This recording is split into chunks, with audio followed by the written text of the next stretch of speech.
All right, guys, welcome to the Onelife Podcast. Here today with Ryan with Yaad Patty. Yes, sir. What is a Yaad Patty? So Yaad Patty is a Jamaican patty. Jamaican patty. Yes. So we make everything from scratch, get all of our spices imported directly from Jamaica. Okay. So if you don't know what a Jamaican patty is, No, essentially I do not. kind of like a Cornish pasty, if you've ever heard of Cornish pasty. I've heard of that, but what is that? Okay, it's kind of like a meat pie. So it's got a flaky crust I know on the what a meat pie outside. is. Yep, saucy. Yeah. So pretty much every country has their own type of meat pie. Oh, do they really? Yeah. Essentially, you know, like you go to South America, you have empanadas, you know, things like that. So everyone's kind of got a little something. So I fell in love with Jamaican patties when I was younger. I grew up in upstate New York and I had them out there. I've kind of always liked them. And then I worked in Michigan for a little while with my wife, fell in love with her, and then got reintroduced to patties all over again. So that love just kind of kept on growing. Is she American? She's Jamaican, born and raised Jamaican. So yeah. That's crazy. So was that for a reason or that was just like sheer luck? It was just that. So pretty much the She was resort. Jamaican. What's that? Yeah. That's just sheer luck that she ended up Jamaican. What was that? So, It was just like sheer luck that your wife yeah, ended that up she. Jamaican. Yeah, exactly. Okay. Yeah. That's crazy. So so what happened? What made you guys do that? So pretty much, I was kind of playing with them a little bit. Just we couldn't find any good patties out here. So you know, going down to Jamaica back and forth all the time, and then like coming back here, I'm like, man, I miss a good patty. And she was the same way. So I was like, you know, I've been a chef for a while, so I'm like, I'll just start playing with them.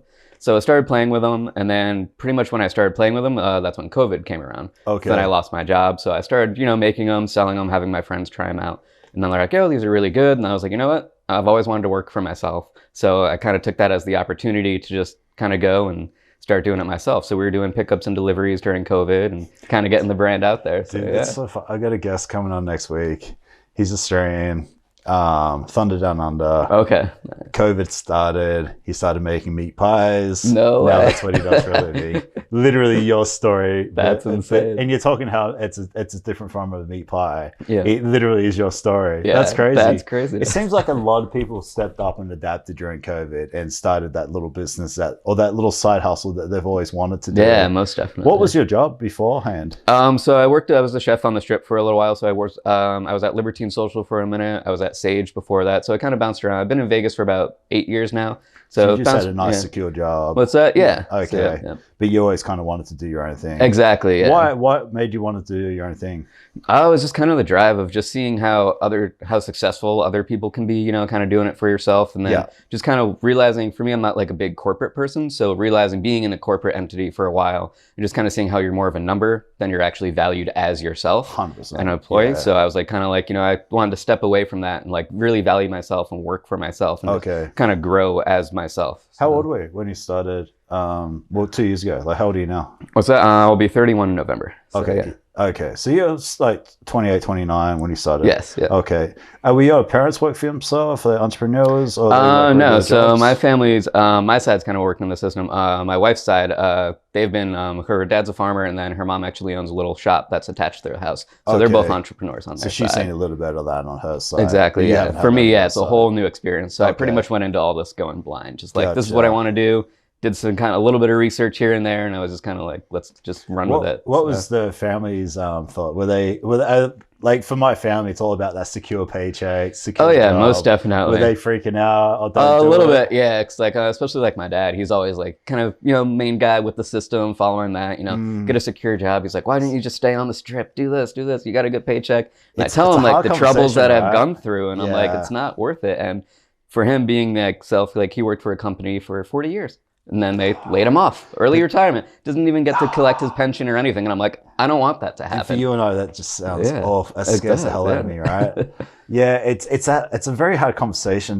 You got to learn who to have the right conversations with about certain things. Exactly. And you're probably finding that with your parents. Yeah, that secure paycheck, that uncertainty, the fact you could fail. Yep. But for you and I, the excitement of what can happen, and we work for ourselves, and there's no boss, and the harder I work, the more I get paid. Exactly. The more opportunities come from this. But someone sees it or they don't see it. Yeah. And it's a struggle, right? Yeah, it is, yeah. Yeah. And for me, you never know unless you try, you know? Like, you can be like, oh, I could have done this. I don't want to live with the regret of, you know, 20 or 30 years from now being right? Man, I wish I tried that. Like, cool, I might have my house, my job, you know, secure, whatever, the American life. But I'm like, if I never was truly happy trying what I wanted to go for in my life, then, you know, what's the point? I love hearing you say that. That's amazing. So what has the journey been? So you start the business during COVID? Oh yeah, so started the business. So we were actually started a little under the table. So I was kind of like selling out of my house, just, you know, doing stuff. Which, I mean, everyone does, right? Exactly, yeah. You got to start somewhere. So you got to try, you know, have people taste the product. And so are you just, is it just you, or you and your wife are just like making up like so my wife helps me generally. I'm kind of pretty much all me running it right now. She does help me do the markets. She obviously helped me develop the recipes. Was my taste tester, you know, telling me this is garbage, garbage, garbage, and then finally this is the one. So yeah, she was pretty straight up with you. Yeah. How long did it take you to get something like, you're like, hey, this is took about 2 years. Did it really? Yeah. So yeah, it was Really? the filling was like, there was so much research. There's so many recipes out there, and I'm like, none of them are true to like what a real patty is. Gotcha. So it was just kind of going through and developing. Is just searching the internet and trying different things? Yeah, searching the internet, just going to Jamaica. Yeah, R&D. Like we went down probably right after. It was right before COVID actually went down. It was the first time my family met her family, so it was super nice. Okay. But yeah, I ate patties probably every other day. Like I was going to patty shops, just getting 20 patties and ripping them apart, trying them. Yeah. Did you try talking to other patty chefs and business owners? Yeah, so it's actually kind of a cool thing that's actually developing now through social media and everything being connected, realizing like there's actually a patty community out there. Okay. So right now there's a guy in Florida who's he's a Jamaican, was making patties all the time. So I talk with him about different doughs and like flours and different things that we use. There's another guy in Philly. He calls me up all the time. We talk about patties. So kind of like networking. There's even these people in Japan that have a patty shop out there that I talk with. So it's kind of like globally all around, just connecting with people. Okay, so say you go down there, you're like this white American going to Jamaica trying to take this recipe. Are people holding on to this recipe, or is it because you've got a Jamaican like so it's hard. Like it definitely like so mainly we're out at it does help having her. Yeah. So because if you went by yourself, they're gonna be like, who's this guy trying to like rip off our recipe and do exactly and take it to the States? Yeah. So down there too, most patties are mass produced down there. So there's two big companies. Oh, they are. Yeah. So there's Juicy Patty and Tasty Patty, which are the like two original. So people were always making patties, but they were the two ones that kind of like franchised it and got it. Like that's where you go to get a patty now. So trying to find out their secrets is a little hard. So I was always kind of like peeking in the back of like when I was down there, seeing the patty shops, seeing the equipment they were using, seeing how they were going, always like going through their like boxes and looking at the ingredients. So that's kind of where I pulled a lot of my information from. That's interesting. I got so many questions for you. Yeah. So you're in the kitchen. Is your kitchen just being turned upside down to just like make these recipes? Oh yeah. And then so you started at the start of COVID? Yeah, pretty much. Yeah. So yeah, it took you 2 years to work. Yeah, so pretty much was like kind of right before. So had my one job. So I was like kind of playing with them a little bit. So I gave them out to like my, you know, coworkers and stuff. So they were trying them. But then, yeah, it was like a month or two after that. That's when COVID hit. So, yeah. And then it's taken you 2 years before you get something like someone's giving you something positive on. Exactly. What were the negative like comments? So a lot of it was the dough. So like the flavor, everyone was like the flavor was good, especially like coming from my wife. Like the main thing for a patty is having a proper dough. So it's got to be crispy. It's got to be flaky. It's got to be like just not too dense. It's got to have a bunch of like nice layers to it. So that was the most challenging part. It's because there's a right level of, because it's only 3 ingredients. So it's just water, shortening, and salt. So it's getting the level, and the flour, of course. So getting those levels of the different flours, getting the ratio was the hardest part. Gotcha. So, yeah. And then when you talk about Jamaican spices, what is Jamaican spices? To me, straight away, that sounds good, but I don't know what it is. Exactly. So pimento, or allspice, commonly known, thyme, and most unique one is a Scotch bonnet. So Scotch bonnet pepper, that's really what's put in there. It's a spicy pepper, but generally Jamaicans use it a lot for the flavor because it has such a unique flavor to it. Is it from Jamaica? Yes. Yep. Do you get it anywhere else? Or is it? It's hard to source out here. So we've actually brought some seeds back. So we're going to start getting some grown so we can actually have some real Scotch bonnets growing for us. Yeah. And then as soon as you kind of get a usable product, you start to do home deliveries, or what are you doing there? Was it? Like once you kind of get something that you're able to sell, people as far like, the patties what go? was the next step? So it was pretty much, we just kind of started an Instagram page, and we're just like, oh, hey, we're going to start doing home deliveries and whatnot. And just kind of like, it was a couple of my friends did a pickup. I worked with a friend, Julio. He does videos about food and stuff like that. So he kind of helped put us out there. And yeah, so we just kind of started blasting that we were doing home deliveries and pickups, and people just kind of started checking it out and were interested. People who knew what patties were followed on, and then how many people know what patties are there? Not that many. Yeah, so it's kind of weird. If you go on the East Coast, a whole bunch of people, but out here, not so much, because mostly Jamaicans are on the East. So that would have been a big marketing thing itself, just people being aware of what it is. Exactly. And then, am I even interested in this? Yeah. So getting them away, and then B, trying to get them interested in even trying it. Yeah. How'd you do that?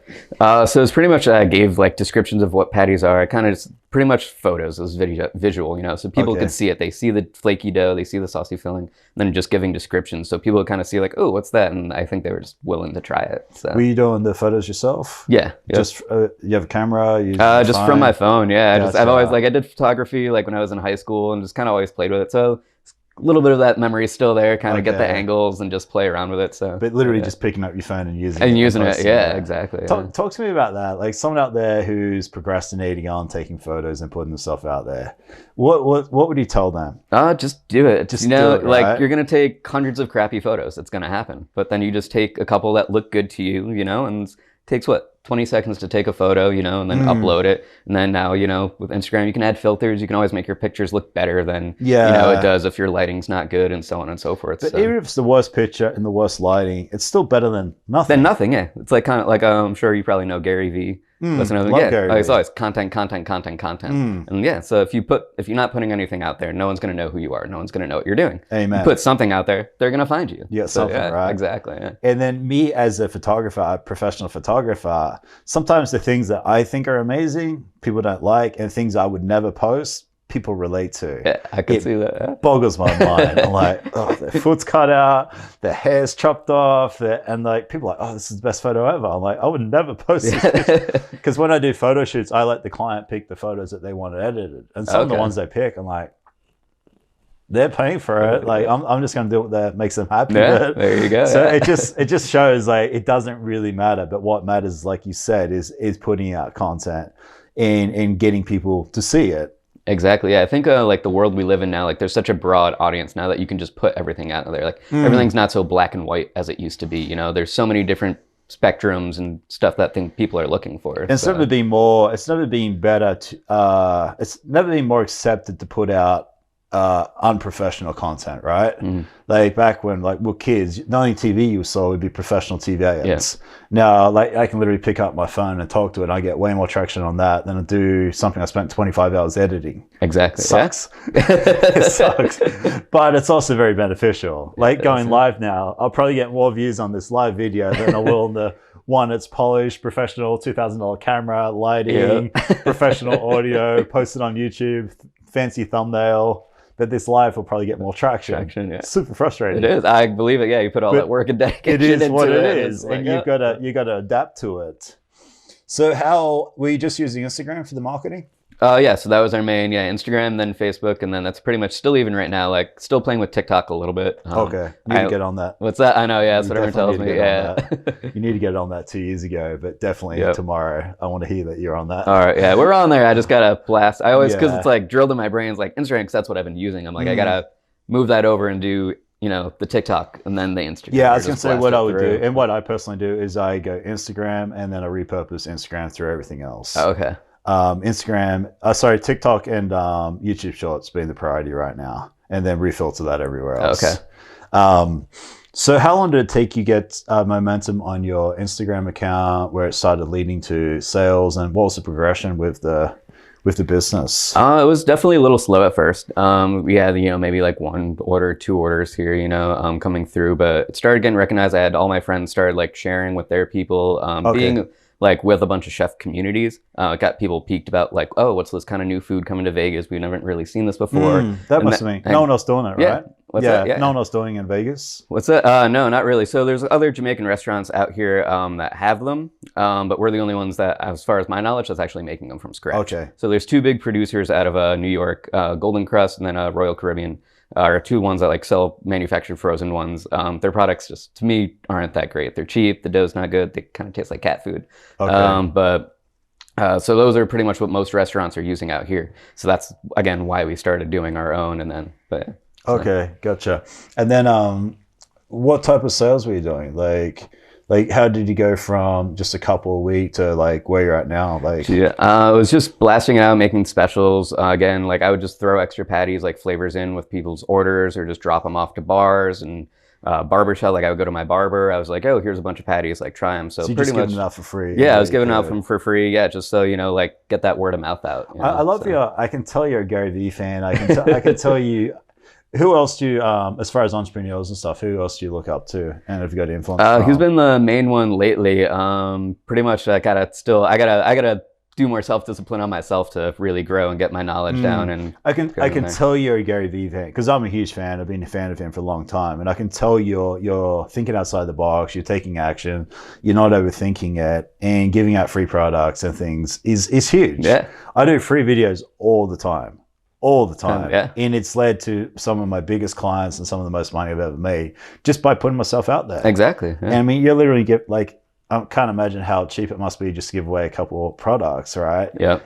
But the return it might get. Exactly. Yeah. I mean, that's where most of my customer base comes from. Like even now, like mainly we do farmers markets and events, and I'll even do it now if I have a special or someone orders a whole bunch of patties. I'm like, here, throw a couple extra that you didn't order, flavors that you haven't tried yet. That's so that way you try them, then they come back. I had a woman yesterday, I did that. She ordered like $70 worth of food. I threw a special sandwich that we were doing. She came back and ordered 3 sandwiches. Nice. And I was like, so that's, I like that you're throwing in different flavors. That's creative. Like, hey, like they're used to getting this, but let's give them a taste of this and see what they think. Exactly, yeah. There's an idea for you actually. And I really like this idea. There's a guy on TikTok who walks around and gives out his cookies. Okay. And he films it. He's like, hey, I'm so-and-so from so-and-so. Would you like to try my cookie? All I ask is you just give me a review, 1 to 10. And they film it on the phone organically. That's smart. I like Super that. smart. I like So that. That's simple. really smart. So yeah. simple. So I don't know if you could do it on Las Vegas Strip or wherever you do it, but you literally walk around with a box, have cut up samples, and hey, would you like to try? They're like, hey, I've never heard of this. You give them a taste. They're like, that's super oh my smart. God, this is delicious. I like that. That'd be great for content. Or if it's no good, too, they're going to tell you. Yeah. But it's not going to hurt the business. No, not at all. I love honest opinions. Honest when opinion, people right? tell me my food sucks or something's wrong with it, like, great. I need to work on that. The worst review I hate is when someone's like, oh, it's good or it's great.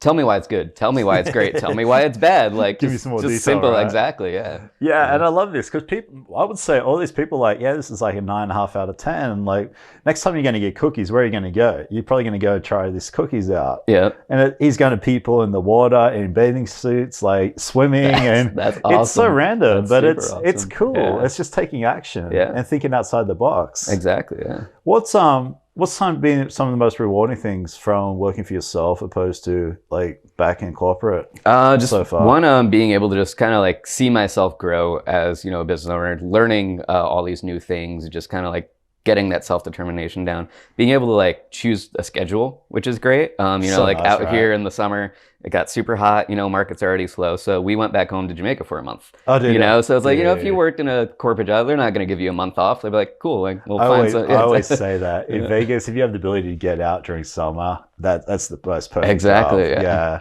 I love that you did that. What did you do while in Jamaica? So we went to a Reggae Sumfest, which is a big festival there. Jamaicans know how to party. So festival started at 9 p.m., didn't end till 7 a.m. Do they drink and stuff a lot? Or? Oh yeah, drink, party. Yeah, What they're are they big drinking? parties. Rum, mostly. Oh, is it rum? Yeah. Oh yeah. Gotcha. Were you still running the business while you're down there?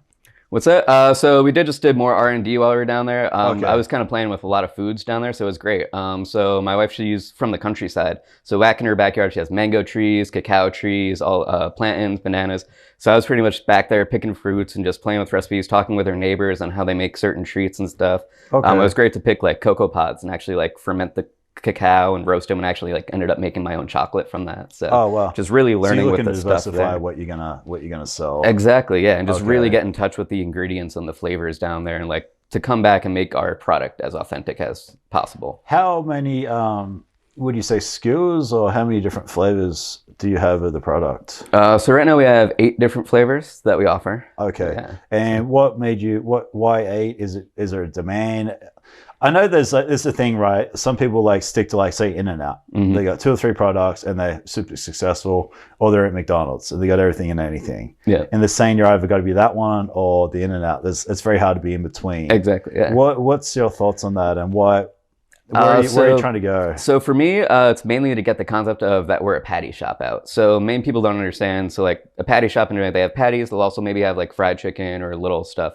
So everyone asks us, so we'd also do jerk, but everyone always is asking us for rice and peas and curry goat and all that stuff. Okay. So for us to make a patty, it takes about 2 days just to produce like enough patties for like 1 day of service. Okay. So it's a lot of work to create them. So I want to get these flavors that everyone else asks for and get them into our patties to realize like patties is what we're focused on. We're Yaad Patty, so that's what we do. Okay. So yeah. And then also to give variation of flavors as well and kind of create to broader markets. So we also have like 4 vegan patties that we do. Oh, so we also do a bunch of vegan markets. So that way, because traditional patties are beef, curry, chicken, and then they do have like a soy one, which would be their vegan or vegetarian option down in Jamaica. Is there a big demand for the vegan? Oh, there are. Yeah, when we go out to these vegan festivals or even other people that we use in town, yeah, people are always coming and asking for them. So I think it's like a product that they never able to have before, we can't really get that's vegan, so we're able to offer that to them. So what are some of the flavors you're offering now? So I can run through the whole list. So we have beef, so we have traditional beef. Curry chicken, jerk chicken, we do a veggie, we have oxtail on special, we also have a curried vegetable on special, we have a peppered shrimp patty, and we also do a Beyond Beef patty as well. Okay, interesting. So, yeah, you brought some for me. I'm excited to try them. Part of me wants to just get here on camera and eat them. I generally fast. I don't eat till like 4 or 5 minutes. Okay, but I'll definitely be trying. Yeah, they reheat up nicely, so you'll be good. Definitely try them later on. I had a question for you, and it was, you got these different flavors. How do you, are you copying what other people are doing as far as the flavors? Or are you creating your own flavors? Are you doing a better version of what's already available? Kind of like tweaking what's already available. Some of them are our own flavors as well, like a jerk mushroom that we do. We use locally grown mushrooms for that. I try to keep them as traditional as possible though. One, also being, a white guy selling Jamaican food, there's a certain line of cultural appropriation I don't want to cross. Okay. So people ask me like, oh, why don't you do like a mac and cheese patty and stuff like that? I'm like, for me, that's not a Jamaican patty. So that's why we exactly yeah. So that's why we keep our traditional Jamaican flavors. So you're trying to stay held and then to that. Exactly, and any other flavors I'll add will be Jamaican dishes put into a patty. Okay, so. I like that. Who is testing your new products now? Is it like you and your wife, or have you got like a? So me and my wife, and then also we have a handful of. It's kind of great. Like a lot of Jamaicans, like in Las Vegas, have come out and tried our patties. And so you got the relationships and rapport. Exactly, build up, they push them, test us, so it's great seeing people come and they'll try it and they'll be like, oh, your crust is shot, like they know like what's good, or some people will be like, all right, like this could, it's good, but it needs this and that. And like I always take that information just to like drive it in and to make the product better. That's cool. Yeah. So. I like you seem very open to like feedback and adapting. Always, Yeah. You can't grow if you don't. It's not my way, the highway. Like, hey, this is the best. Like, exactly. Yeah. I gotcha. Well, where are they? So you're selling out at your house. You're doing home deliveries. Where are you selling now? Do you have a shop front? Are you selling out? So we have a ghost kitchen that we operate out of certain days. We do. What is a ghost kitchen? It's off of Cheyenne and MLK. So it's in North Las Vegas. What is a ghost kitchen though? So a ghost kitchen is pretty much a commissary kitchen. So exactly. So that's where we prep our items. There's also like 30 other businesses in there.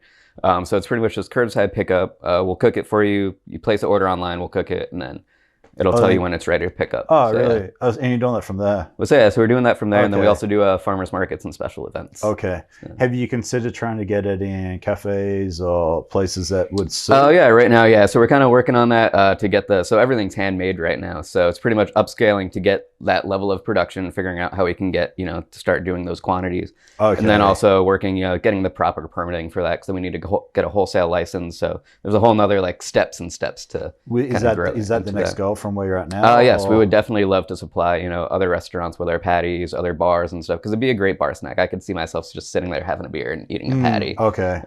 It'd be simple, kind of like 7-Eleven. All they would need a little oven and a warmer, and then they're good to go. And you'd be good to go. Okay, that's interesting. And then, how long are they good for? Like, how long they last? So we hold them frozen. So everything we make them. Make them fresh, and then we freeze them right on site as soon as we make them, and then we bake them from frozen. So they can hold up to probably about 3 months in the freezer. Okay. And then, so and then you heat them up. And then you just bake them to order. Yeah. Gotcha. Do you have you got to? The high in calories? I'm guessing the high in calories. I know the calorie count, but yeah, it's mainly it's meat and bread. Healthy, it seems like it's in between. it's not bad, but it's not good. It's not, yeah, it could be, I mean, it's better than a hamburger, I'll say, Yeah. you know, but essentially, yeah, I mean, we try to put everything that we put in there is fresh and natural. So we don't use any, you know, cheap fillers or anything like that. Okay, gotcha. What about, like, can you go the food truck route? Is that something worthwhile? So that was our original plan. So we actually did buy a food truck a while back. And then it was too small for what we were actually going. We started putting equipment in there and we're like, all right, we need more. So we're kind of working on saving more to get that. Right now we're kind of in between because the city is being a little hard on food trucks right now. Okay. So there's a lot of new laws and permitting that they're putting in that's making it really difficult for trucks to operate. I've seen a lot of people leave or shut down their trucks and start going into brick and mortars or ghost kitchens. So we're kind of like on a phase of like kind of rethinking our business plan and what we want to do. Gotcha. Yeah, it's tricky. So you got this. There's so many different options you can go, and you're trying to figure out how to do it. Exactly. Yeah. Are you just plan on staying in Vegas? Do you plan on moving? You think there's a big market in Vegas, or? So it's definitely a growing market in Vegas because it's not here. Definitely back east. That's where a lot of people know what the product is. There's majority of Jamaicans are back east. So just because it's close. Exactly. Right? Yeah. So it would be possible. We're kind of like in limbo like that too. My wife is talking about wanting to leave Vegas, but also starting the business here and having our custom, like my clients here. I don't want to leave them high and dry. It's a tricky bit. So right? yeah, exactly. So it's figuring out. My ideal plan would be if I can get someone trained up, even at the ghost kitchen, just to have that here. So I can still have it here and still have it available for my customer base here if we do decide to leave. Well, you can just go to Jamaica for 3 months next year. Exactly. And have the business run. Gotcha. What else can you tell me about the business? What else would you want to get out about the business? So pretty much just, I mean, I kind of talked a lot about the patties. Just that we're small, you know, kind of, you know, wife and husband owned. That we put a lot of work and love and labor into what we do. And that's just kind of like, it's all about the passion. You know, it's growing. There's a lot of strife of, you know, like people just being like, oh, mass produce and this and just grow. You know, everyone's about the money, money, money. It's not necessarily about that for us. We do want to grow and be good entrepreneurs and a profitable business. But even if we just make enough to like just live our happy lives, like we don't need our faces on billboards. We don't need that. We're just, you know, focused. We just want to put a good product out and just live a good life for ourselves doing what we do. Gary talks about that a lot, right? Like, hey, you can make $200,000 a year in a job you hate, stressed out of your brain. I'll make $50,000 doing something you love, take your kids to soccer on the weekend. Yeah. And you seem like you're trying to be true to having good product, love what you do, but you're not necessarily need to be making $1 million a year doing that. Exactly. Yeah. Yeah, that's kind of what you're getting at, isn't it? Yeah. And that might fall at 100,000, might fall at 150,000, whatever it is, but you want to stay true to your cause. Exactly. Yeah. And having that good product. It is. Yeah. Because I definitely can see. I've seen other companies that have had really great. Like there was a company back home in New York where I grew up that had these things called Doughboys. It was just pretty much a pizza dough stuffed with like cream cheese and chicken and chives. Super good. But then they started mass producing them. And last time I went home, I was like, this doesn't even taste like the thing I got 5 years ago. So that's one of my big fears is like, you know, you got to, once you start automating processes and stuff, you know, especially like ours being hand cut and all that stuff, I'm like, I feel like the quality might either reduce or it's just not going to be the same product that you're getting at, you know, on a grocery store shelf as you would be getting directly from us. Okay. I feel like there's pressure in America you got to be the biggest, best, widest business as possible. You feel like there's this, there's always the pressure. Everyone's like, you know, why aren't you at the top? Like, why don't you want a franchise? Why don't you? And I'm like, that's what I'm getting at, right? It's hard. Where do you think that comes from, and why do you think that is there? I mean, I'll kind of jump back to it, just like the corporate society that we live in. It's definitely like the capitalist side. Like, it's just kind of like what's been drilled in America, I think, is like always you got to be the biggest, the baddest, and you want to be everywhere. You want all the focus on you, like, you know, that's what you want. More is always better. Exactly. Yeah. And I like what you said. Like, you don't necessarily have to go that path. Like, no, just live a good, happy life. You know, being like going to Jamaica, being with my wife and going to Jamaica and seeing that was a big eye opener to me. Like, it's always hard being up here, but every time I go down there, my brain just reawakes. You're getting that perspective, right? Yeah, I see people who are poor as shit, but they're the happiest people you'll ever meet. And you hear about it all the time. You don't need the Lamborghini. You don't need 9 houses to be happy. You know, like I have people, you know, like her parents, they live on their land, and that's it. They eat from their land. They're the happiest people you'll ever meet. And they're probably healthy. They're not loaded. Too. They're healthy. Yeah, they're great. Her dad was doing he was just like holding himself up on the ground. We're at the beach. He's late 60s, and just literally just holding himself up like on his hands, just doing a handstand with his legs elevated, just like completely. Like, I was like, I have a picture of it, but I was just like, I don't think anyone in America at that age would be able to like do that. And he's eating well. He's got purpose. Exactly. Yeah. There's a. So, I feel like so many people get caught up on the wrong things. Simplicity we used to survive, It's a good song by Sizzler. But yeah, it's like something I feel just that's a way that people need to like kind of rethink certain things. Like if you want to strive to be the biggest patty, go for it. Definitely. Yeah, go awesome. Nuts, but don't feel pressured to do it. Yeah. I really like that you said that. You mentioned Gary Vee. You mentioned like self-education. Are you reading business books? Are you growing? Do you need to do more of that? I need to do a lot more of that for sure. I get caught up definitely with the day-to-day work because it's a lot. I work roughly 18 hours a day.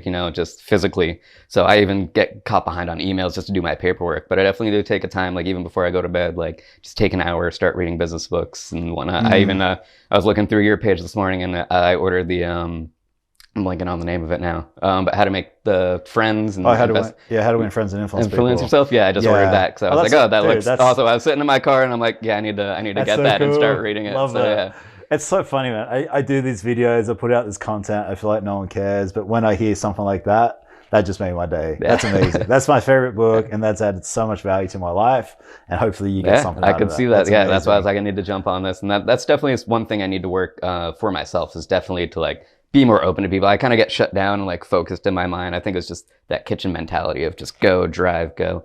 But, having that customer service and being, interacting with people, seeing what the people want, that's definitely something that will add to the business, and just as a company as yourself. You seem like a very easygoing, relatable person though. Yeah.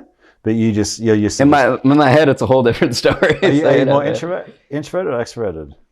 What's that? Are you more introverted or extroverted? I would say introverted. Yeah. Oh, you really? Yeah. You don't seem it though.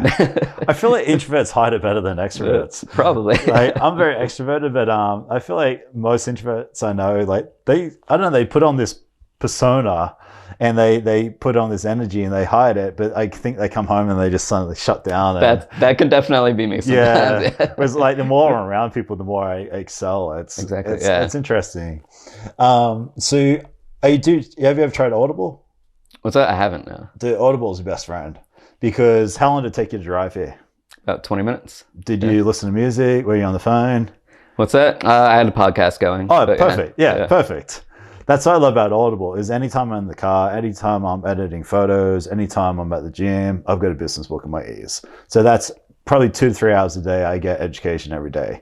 So it might be when you're in the kitchen, you might be able to stick. Are you listening to podcasts or something when you're cooking? What's that I do? Yeah, I flip between podcasts. So usually I do like an hour or so of music to like kind of, that just gets my drive going. Yeah. And then once I get my focus going, I'll switch on a podcast when I'm like doing something kind of redundant, or especially like washing dishes, something like that. I'm like, so you're already on it. Yeah. So you probably don't need to do more. You probably just don't realize how much you actually are doing. That's fair, yeah. Sometimes, I beat myself down a lot. So and the beauty I love about self-education is like, hey, I'm lacking social media skills, I'm lacking business skills, I'm lacking sales skills. You can just pick up a book and learn more about it. It is, yeah. The challenge is definitely just, I think, applying to it. So it's always sit to easy and listen to it. But now it's like, okay, does it just go in one ear and out the other, or do you actually sit and make it happen? I preach this all the time, man. It's like my favorite quote: "To read and not to do is really not to read.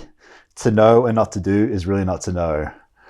No point knowing something unless you apply it." Yeah. And you literally just said that. So the way I like to do it is like 50% learning and growing, and then 50% putting into action and taking action on it. And you literally just summed that up yourself. Yeah. So like you can read it, but then at some point you got to put into action. And however you do that, that's your balance. But I was just going to ask you that. So how, like, for you, for someone who's obviously definitely doing that on a day-to-day basis, like how do you balance that with like, how do you like work in your brain of like, okay, I'm going to listen to this and then I'm going to actually like make this happen? I guess now I'm at a point where I read and I listen to stuff that I need. So now I'm trying to step back from my business, start delegating more, start being more of a leader, and get better at sales and marketing. So therefore my focus is going to be more on sales and marketing and leadership. So that's how I do it, because I'm looking for that skill to get better at what my goal is at the time. You know what I mean? That makes sense. Yeah. Or it could be like, okay, I want to get better at being a host or get better at speaking. So now my focus is going to go on podcasts. So defining that goal is pretty much the number one, like finding where you're going to work. Yeah. Where am I trying to grow right now in my life, and what do I need help with? Okay, I want a more successful podcast. I'm going to watch more things about having successful podcasts. Or how do we become a better speaker? Start reading books about being a better speaker, or go out and do speaking courses, or whatever it is. And that might be your TikTok thing. Yep. You're struggling with TikTok. Gary V's are right there. Oh yeah. So rather than putting Gary V in, you put Gary V TikTok in, and just consume nothing but Gary V TikTok stuff. Yeah. And then that'll lead to something else, which will lead to something else. And before you know it, you've done all this like TikTok information. Now you're suddenly your TikTok game's got better. So that I don't know. Sense, yeah. That's how I would do it. But it's also like when you read a book too, they'll recommend something else or something else be mentioned.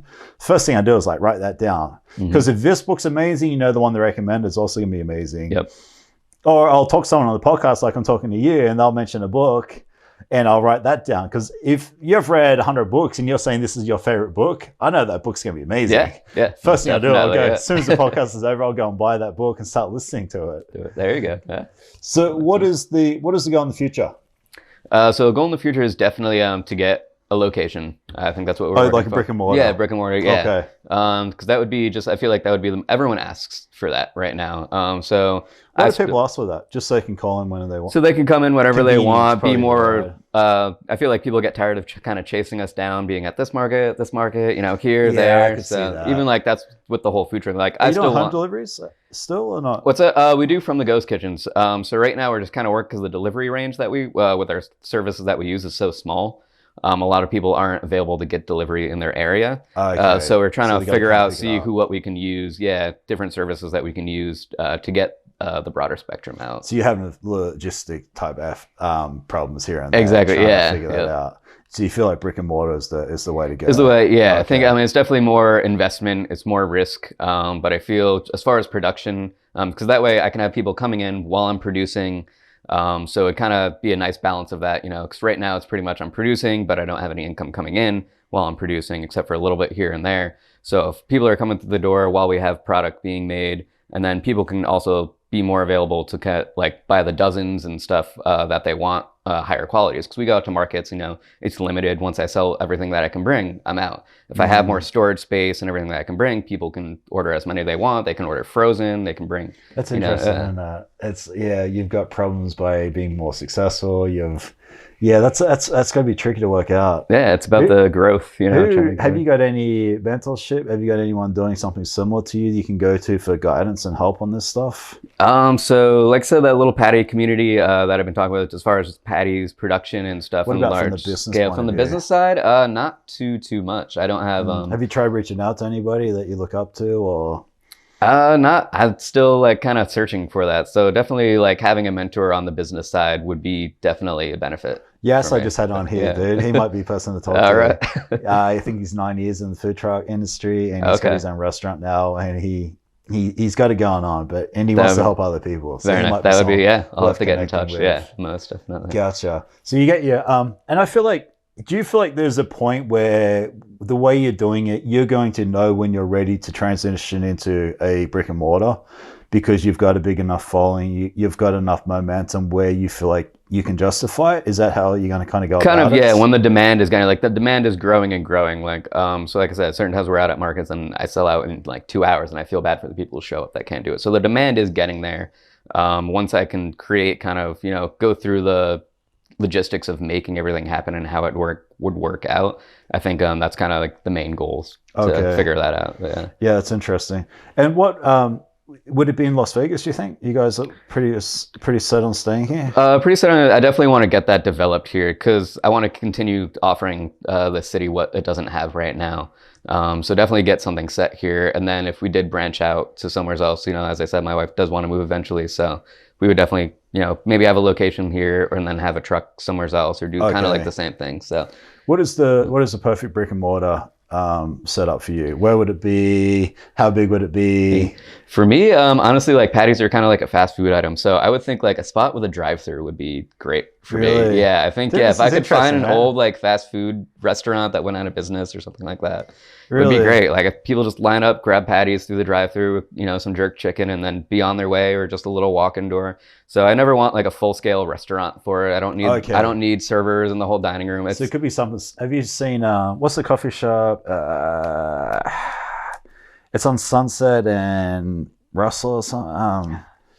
I can't remember. It's a very small little drive-through coffee okay, shop. just like the little like huts. Yeah, the like, little I've seen hut. those. Yeah. Would that be more ideal for what you're talking about? Or Oh you need yeah, something obviously bigger a than little bit that? bigger just for the production purposes. Yeah. But yeah, pretty much something like that. Like I would even be fine with it, like a kitchen in a bar. You know, like I would be, Okay. you know, and still work with that. So Gotcha. just a little hole in the wall, like, you know, something like I don't need, a giant restaurant. But Can you get your product in other food trucks as well?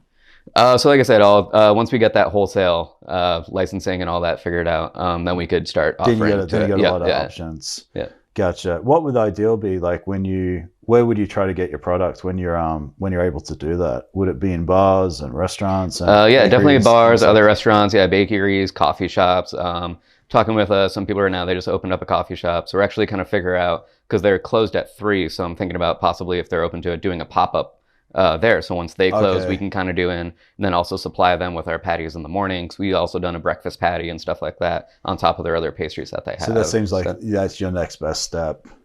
Gotcha. And then just I keep hearing patties, and I'm not like, for me, I don't know what it is. Just pull it out of the bag. Yeah. Let's see, take a look. So I want to. So I'm just wondering, like, on the awareness of patties, like how do you get that awareness across?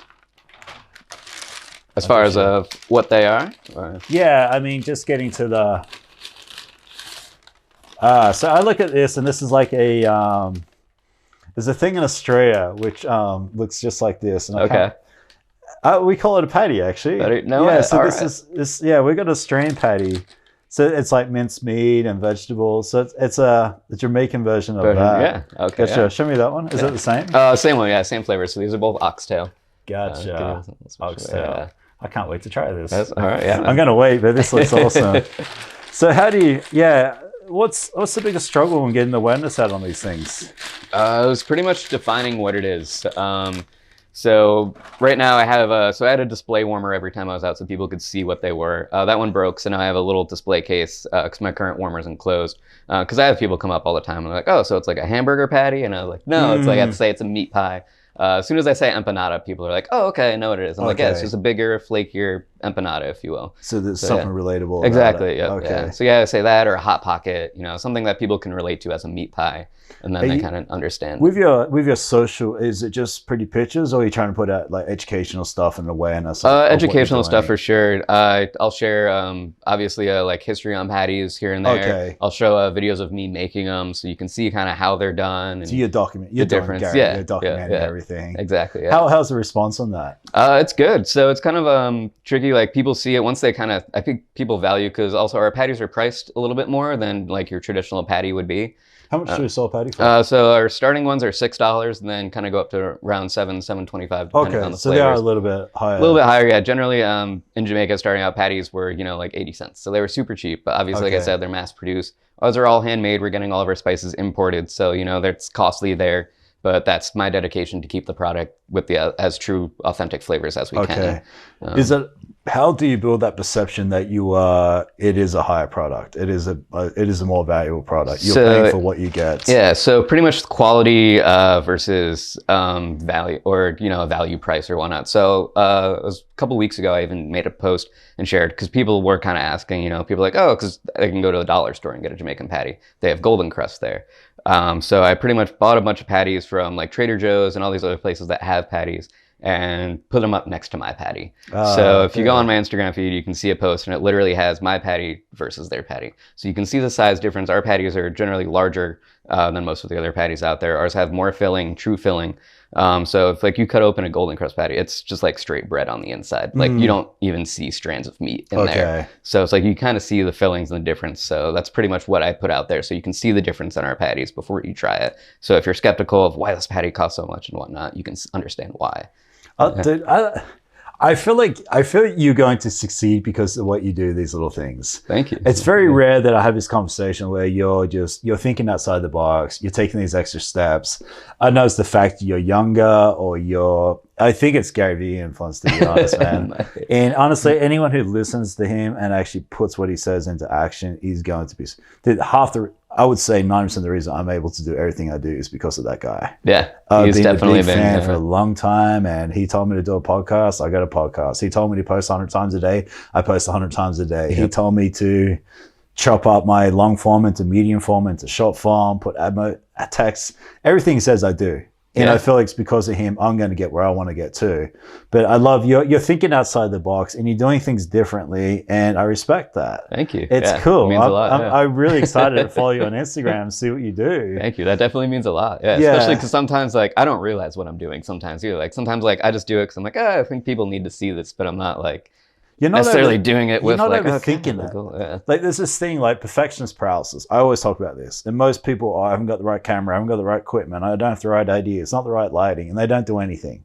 You're just like, fuck it. Yeah. Just get something out there, do something with it. Put this into action, because what's the worst thing can happen? Exactly. Yeah. You know, like, you say you learn from failures too. Not everything's going to work, so it's like, okay, take a step back, realize why it didn't work, look down on it, and then have you documented your failures? Oh yeah. So, have you been like, oh my God, this is awful? Oh yeah. There's certain times, like even when I make the patties now, I still like, because it's always like temperature difference. So with the shortening and stuff that we put in there, it depends how hard it is or soft. So, things are changing constantly. So I always write down what I'm doing, work different. I'll bake off patty from every batch and try it just so I can see like, okay, well, I need to change this, or that wasn't right. And then even with Instagram and Facebook, I'll see like, okay, I did this video and I got, 1,000 views on it. And then I did this one that I thought was going to be really good and I got like 50 views. So I'm like, okay, is it the algorithm or like what happened? Why didn't I get these responses? So did I not use a hook? Exactly. Yeah. Trying to learn it, and see all that stuff. But yeah, it's just always looking back on the failures or seeing what didn't work and then just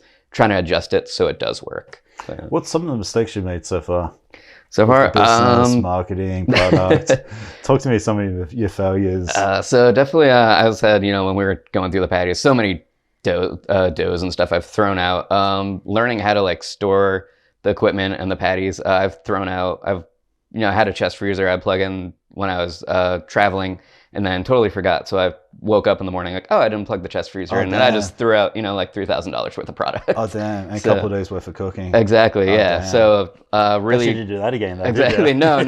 So definitely really organizing that and like building a structure for myself. I mean, like, okay, like this is how much I need to do. Like spreadsheets are always my friends, so I know how much production I have to go through.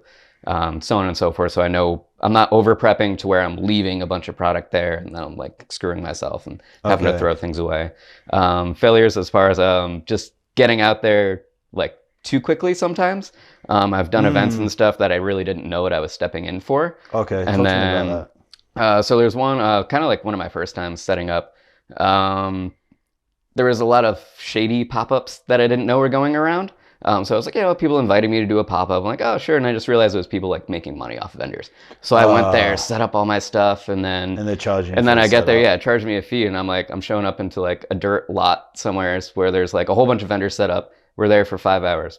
2 people walk through. Oh, damn. So it was like learning to like, okay, start investigating these people that are inviting you, just don't jump on, because at first you're going to be like, oh, I'll be here. People want me. But then you got to kind of like invest and see what people want you there for, going through their social media, seeing how many people they have followers, see if it's going to actually bring value to you.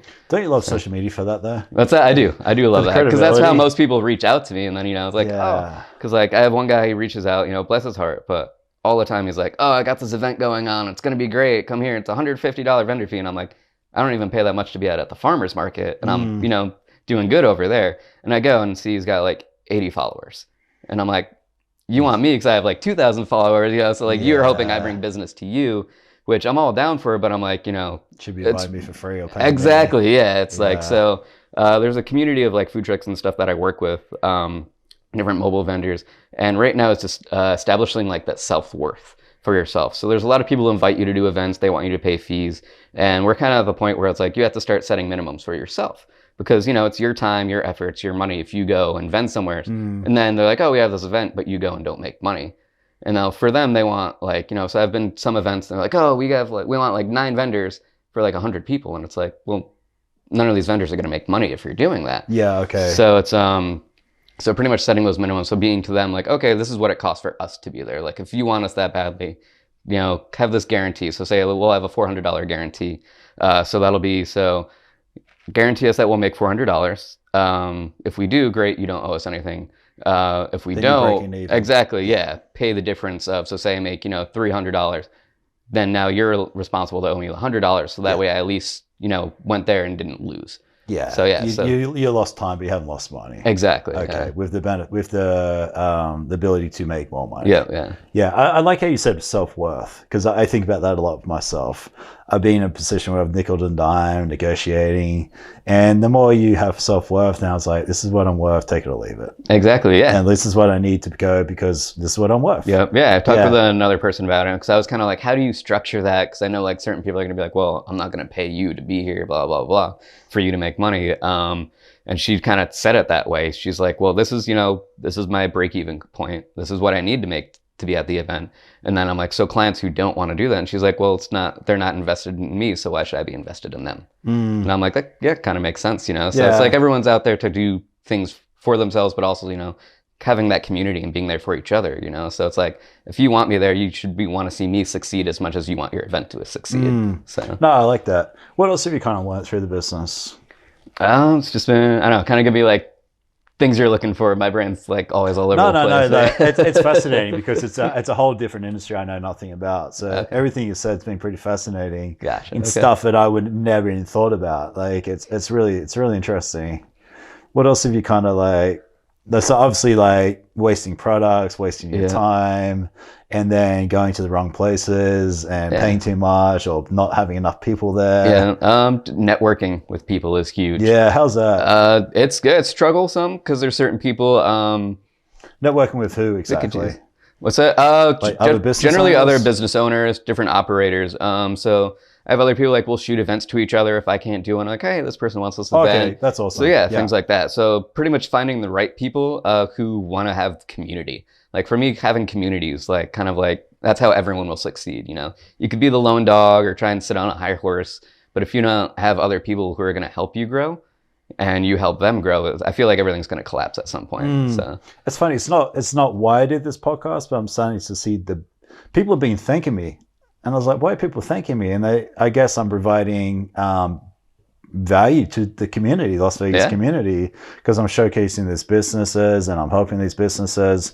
But it's not why I did it. And it's not why I didn't even think about it. But it's not until people started thanking me. I was like, I guess I'm getting more in part of that community. Exactly. Yeah. Exactly what you're saying. No, I definitely really cool. value that. Yeah. Like I said, I value you bringing here, you know, you're not, you're just like, oh, let's just do a podcast. I'm like, that's awesome to me. So, and it's not why I even did it. I even thought about it, but it's a nice little benefit.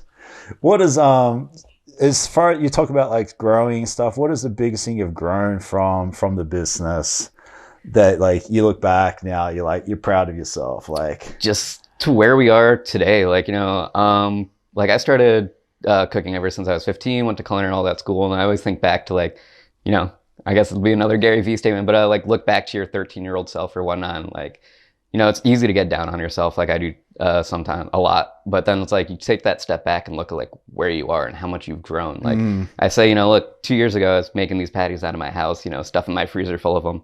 And then now I actually have a, you know, industrial kitchen I'm working out of. I have a growth, I have the following.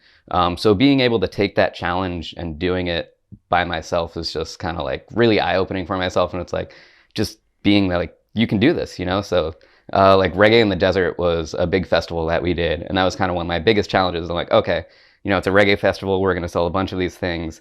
I've done a couple big events, but it's always been with someone else. So now it's like, I got to take the planning and do this all by myself. I got to rent the equipment. I got to figure out how I'm going to prep all this product, how I'm going to store it, doing the timelines, and then executing everything. So it's just like stressful that you're enjoying the process. Yeah. So you're looking forward to the struggle. Exactly. Yeah. It's like cool. Even the growth of like, okay, figuring out what's next, you know, it can be daunting because it's like, okay, I wrote a business plan, but now I'm going to write another one. I'm going to do all this all over again. But it's like just once you start doing it and you're like, you start imagining that dream happening, like that's what that drive just keeps on going. That's awesome. Yeah. And then in 2 years' time, you could be looking back like you got a brick and mortar. Yeah, you're looking back where you are today. You're like, hey, I'm so much further. Exactly. Yeah, it's just seeing those steps and seeing other people grow and like chasing that with them and like doing. I don't know. It's just it's an adventure that like it's funny, just right? keeps on giving. Yeah. Do you, I'm the type of person I'd never really look back and pat myself on the back, and it's good, but it's also a curse. Yeah. Because you're always like, oh, you achieved this goal. What's next? What's next? What's next? Yep. And I like that you said that you look back and you reflected and you're proud of yourself, but it's easy not to do that. It is, yeah. Like I said, most of the time I'm like, oh, you could be doing this better. You could be doing this, but like I feel like it's important to like take that step back. And like even this morning, like I was on I just looked through like all the, like my shared, like people who, like I always save when anytime someone shares less, and it was just like kind of like nice, like going back on that and being like, wow, I didn't realize how long I've been doing this. Like it feels like I just started doing it yesterday sometimes, and then just being like that appreciation is there and people love this product, people want it. It's just kind of like it's just good to like be good to yourself sometimes. So it's easy to beat yourself down, but be good. Even this podcast has been going for probably about 2 months.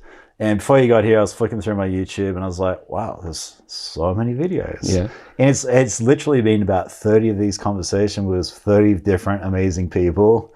And I'm like, wow. And it's like all this content, I've learned so much and I've put out all this content, maybe 5 to 15 views on a video. But I'm like, in a year's time, that might be 100 views on each video. Exactly, and it could be 300 podcasts. Yeah. And then 10 years, it could be 3,000 podcasts. And yeah, it's... Yeah, like you're doing it, right? Yeah.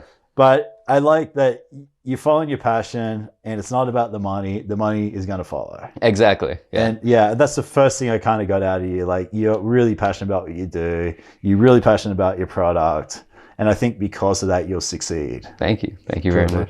Thank you for your time, man. Thank you. It was Appreciate a pleasure. I'm looking forward to trying these things.